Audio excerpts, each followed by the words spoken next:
Hey guys, welcome back. This is the big question for most people looking to buy a new bike or going into the race season. Which is faster? Small bore 250cc or the bigger bore 450cc? Both have slight advantages over the other and possibly even disadvantages. But all debate aside, a stopwatch never lies. So today I've got my enduro loop here. It's about 7 minutes long.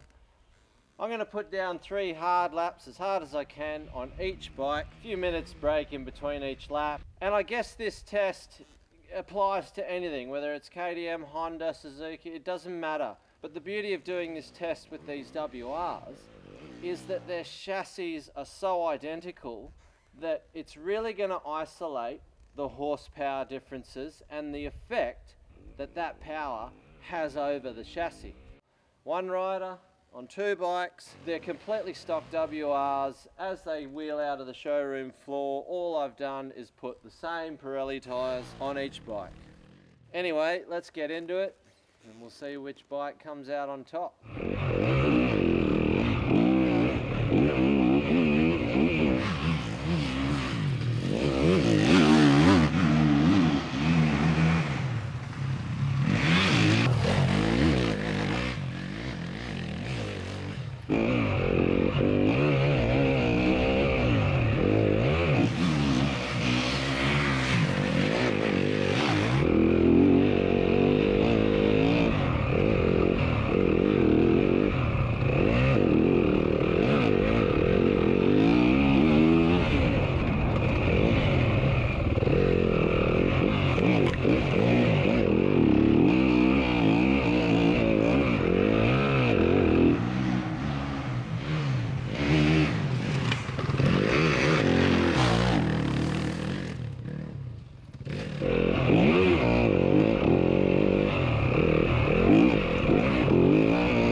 That's it for 3 laps on the 250.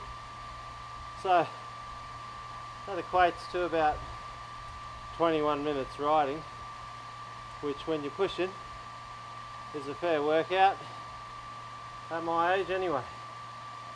So I'll just settle right back down, have a breather and do the same on the 450.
Well, that's me done.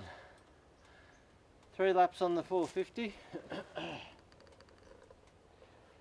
And to be brutally honest, I got no idea which one I'm faster on.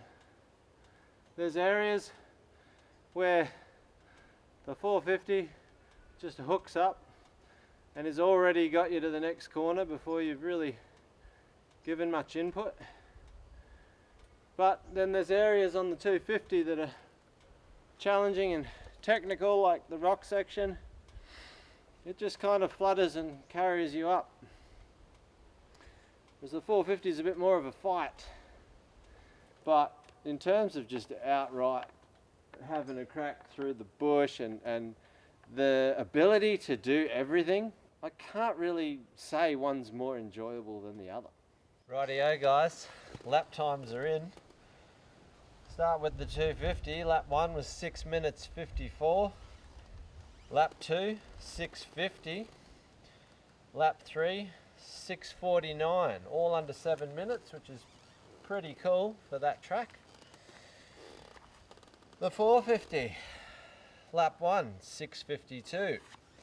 Lap 2, 6:46. And lap 3, I think is pretty much a personal best. 6 minutes 44 seconds. Stopwatch never lies. I couldn't have picked it, as I said, which was faster when I was out there. But there you go, that's the results. I think what it ultimately comes down to is, although you're just tipping the 250 over and laying it in and just on the gas and you feel like you're killing it, the 450, just that raw, it just gets to the corners so quick. And I don't know, there's probably 150 corners in that track, and you just shave a millisecond off each one just through that acceleration.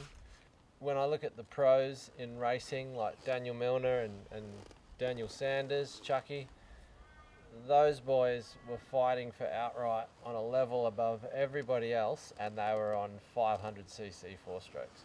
And the National Off-Road in Australia covers everything. High-speed stuff to the tightest, ugliest single track that you're tying yourself in knots. And those boys are just dominating every time on the bigger bikes. And I think if you've got that throttle control, you can make the bigger engine work to your advantage in all situations.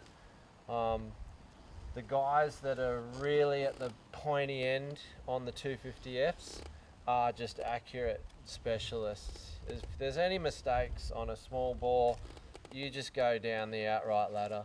Whereas on the bigger bore engines, you can just correct those mistakes on the fly and keep your momentum going. I don't know if it's going to alter your decision on what bike is right for you, but these things are equally as much fun. If it's not about racing, they're both going to put a smile on your face. If it's all about racing and you're chasing those seconds, I think they're going to come to you easier on a bigger machine that handles well. So remember guys, if you like this stuff, don't forget to subscribe to my channel, Riemann1. Hit the notification bell so it'll pop up on your phone whenever I upload. And yeah, plenty more to come. See you next time.